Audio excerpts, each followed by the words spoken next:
पिछले दिनों की बात है, बच्ची के पास था, बच्ची मेरे लिए महरम थी। वहां भी बच्चियों के हाथ में, सब बच्चियों के हाथ में मोबाइल है और वो उस बच्ची की वीडियो बना रही है। और मैंने उन बच्चियों को बकायदा खुद कहा कि आप यहां से साइड पे हो जाएं। इस वक्त बच्ची की कोई तबीयत का या इस तरह का मसला था जिस वजह से मुझे जाना पड़ा, और मोबाइल अपने आप इनको बंद करें। आप इस मौके पे इस बच्ची की वीडियो क्यों बना रही हैं? अब वक्ती तो उन्होंने मोबाइल पीछे कर दिए, और जैसे ही मैं जिस जरूरत के तहत बच्ची के पास गया था, समझा के फारिग हुआ, देखा तो उन्होंने फिर वो सारे मोबाइल ऑन है और वीडियो बनाई जा रही है। बच्चियों की तरबियत की बहुत ज्यादा जरूरत है, बहुत ज्यादा जरूरत है।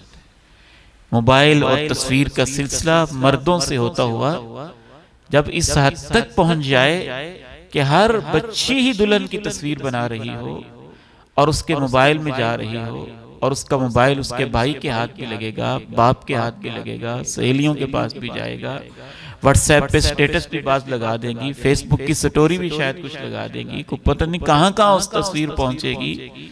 इस पे तवज्जो करने की और तरबियत करने की बहुत ज्यादा जरूरत है।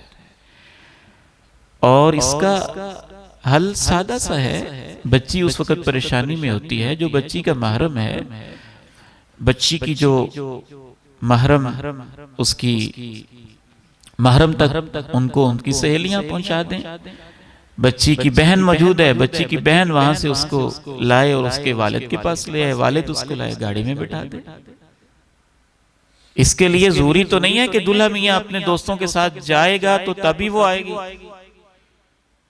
बाकी सारे मामलात आप घर में पहुंच के कर लें। ये मैरिज हाल के अंदर ये सारे सिलसिले कोई जरूरी है?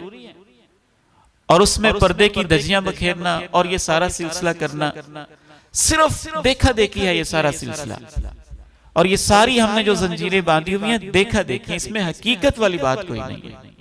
तकल्लुफ है, तसन्नो है और शर्मो हया के जनाजे हैं जो इन रस्मों की वजह से निकल रहे हैं।